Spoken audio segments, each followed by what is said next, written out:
नमस्कार दोस्तों, मैं प्रभाकर श्रीवास्तव और आप देख रहे हैं द लाइव मिरर। दोस्तों, 2 मार्च 2014 और 5 मार्च 2014 को जरा आप याद करने की कोशिश कीजिए, और अगर फिर भी याद नहीं आता तो किताबों के पन्नों को पलटने की कोशिश कीजिए कि आखिर 2 मार्च 2014 और 5 मार्च 2014 को हुआ क्या था। दोस्तों, 2 मार्च 2014 देश में यूपीए की सरकार, स्वर्गीय मनमोहन सिंह देश के प्रधानमंत्री थे। दोस्तों, 2 मार्च 2014 को केंद्रीय कमेटी की मीटिंग बैठी और उसमें यह निर्णय लिया गया, उसमें यह राय शुमारी बनी कि दिल्ली की 123 बेशकीमती संपत्तियों को वक्फ बोर्ड के हवाले कर दिया जाएगा। अर्थात वक्फ बोर्ड को 123 बेशकीमती संपत्तियां सरकार की तरफ से दे दी जाएंगी और बाकायदा 5 मार्च 2014 को नोटिफिकेशन जारी होता है, जिनमें उन 123 बेशकीमती संपत्तियों का जिक्र होता है कि फलाने फलाने संपत्तियों को सरकार ने दिल्ली वक्फ बोर्ड को सौंप दिया। दोस्तों, विश्व हिंदू परिषद ने सरकार के इस निर्णय को दिल्ली हाई कोर्ट में चुनौती दिया। दिल्ली हाई कोर्ट ने अगस्त 2014 को यह आदेश दिया कि केंद्र सरकार इस पर अपना फैसला ले और दिल्ली वक्फ बोर्ड से राय शुमारी करे। दोस्तों, तब तक केंद्र में सरकार का परिवर्तन हो गया और नरेंद्र मोदी देश के प्रधानमंत्री बने। अब दोस्तों आते हैं इस मुद्दे पर कि आखिर वो 123 संपत्तियां कैसी थी। दोस्तों, ये 123 संपत्तियां ऐसी बेशकीमती संपत्तियां हैं जिसे यूपीए सरकार ने, कांग्रेस सरकार ने वक्फ बोर्ड को दिया। इसमें से लगभग संपत्तियां, कई ऐसी बेशकीमती संपत्तियां हैं जो संसद भवन, राष्ट्रपति भवन और दिल्ली कनॉट पैलेस के लगभग आसपास की संपत्तियां थी। दोस्तों, हालांकि ये ऐसी संपत्तियां हैं जिनका मुआवजा पूर्व में ही दिया जा चुका है।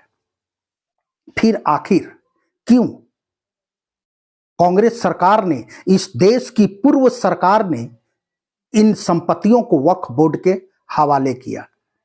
दोस्तों, 1970-80 के दशक में इन संपत्तियों पर अवैध रूप से मस्जिद, मजार, दरगाह बन चुके थे। वक्फ बोर्ड ने लगातार इन संपत्तियों को सरकार को लेने की मांग की, लगातार इन संपत्तियों को चाहा, सरकार से वक्फ बोर्ड को देने का लगातार प्रेशर दिया और अंततः मनमोहन सरकार के समय में इसे 123 बेशकीमती संपत्तियों को दिल्ली वक्फ बोर्ड को दे दिया गया। दोस्तों, 70-80 के दशक में जब वक्फ बोर्ड की तरफ से लगातार विरोध प्रदर्शन चल रहा था, विरोध किया जा रहा था, उन संपत्तियों को लेने का जिक्र चल रहा था। दोस्तों, उस समय इंदिरा गांधी ने भी, राजीव गांधी ने भी, बीपी सिंह ने, दोस्तों नरसिम्हा राव ने और अन्य पार्टियों ने भी उसका विरोध किया और यह 123 संपत्तियां तब तक सरकारी संपत्तियां ही रही। उस समय के सरकारों ने इन संपत्तियों को वक्फ बोर्ड के हवाले नहीं किया क्योंकि यह गैर कानूनी था, परंतु मनमोहन सिंह की सरकार ने एक अच्छा मौका देखा और 5 मार्च 2014 को इन 123 बेशकीमती संपत्तियों को वक्फ बोर्ड के हवाले कर दिया। अब आइए दोस्तों कि जब हाई कोर्ट ने अगस्त 2014 को आदेश दिया कि इन संपत्तियों पर केंद्र सरकार फैसला ले, तो दोस्तों 2021 में हमारे देश के प्रधानमंत्री नरेंद्र मोदी ने बाकायदा 2 सदस्यों की कमेटी बनाई और उन्हें आदेश दिया कि वो कमेटी दिल्ली वक्फ बोर्ड से राय मशवरा करे। परंतु उस समय वक्फ बोर्ड के कोई भी सदस्य वार्ता के लिए हाजिर नहीं हुए। दोस्तों, हाजिर होंगे भी कैसे, क्योंकि उनके पास इस संपत्तियों से संबंधित वक्फ बोर्ड के पक्ष में किसी प्रकार के कागज उपलब्ध नहीं थे। नरेंद्र मोदी की सरकार ने बाकायदा इन संपत्तियों को पुनः सरकारी संपत्ति घोषित किया और पुनः ये सरकारी संपत्ति बन गए।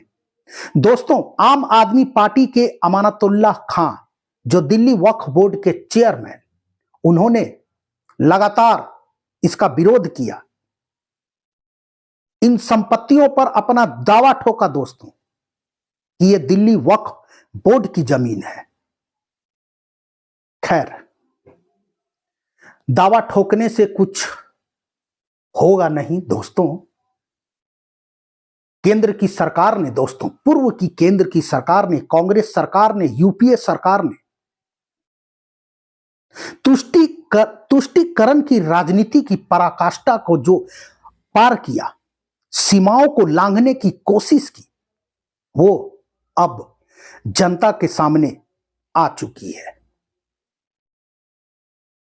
दोस्तों, कई राजनीतिक पंडितों का यह मानना है कि अगर दिल्ली जमीन विभाग, अगर दिल्ली सरकार अर्थात केजरीवाल के अंतर्गत होती, तो शायद केजरीवाल भी अभी तक न जाने दिल्ली की कितनी बेशकीमती संपत्तियों को वक्फ बोर्ड के हवाले कर चुके होते, क्योंकि केजरीवाल ने भी वक्फ बोर्ड के पक्ष में माहौल बनाने की कोशिश की है दोस्तों। और कांग्रेस पार्टी को यह जवाब देना होगा कि आखिर क्यों उनके शासनकाल में दिल्ली की 123 बेशकीमती संपत्तियों को वक्फ बोर्ड के हवाले किया गया। ऐसी तुष्टीकरण की राजनीति आखिर कांग्रेस पार्टी ने, पूर्व की केंद्र की सरकार ने क्यों की? आखिर उनकी क्या मजबूरियां थी, या फिर सत्ता बनाए रखने के लिए एक खास वर्ग के वोटों को अपने कब्जे में लेने के लिए उन्होंने देश की संपत्तियों को वक्फ बोर्ड के हवाले किया? दोस्तों, राहुल गांधी क्या इस मुद्दे पर कुछ कहेंगे? क्या इसका जवाब देंगे? दोस्तों, इंतजार है कि राहुल गांधी इस पूरे देश के सामने जवाब देंगे कि आखिर क्या कारण था कि दिल्ली की 123 बेशकीमती संपत्तियों को वक्फ बोर्ड के हवाले किया गया। नमस्कार दोस्तों।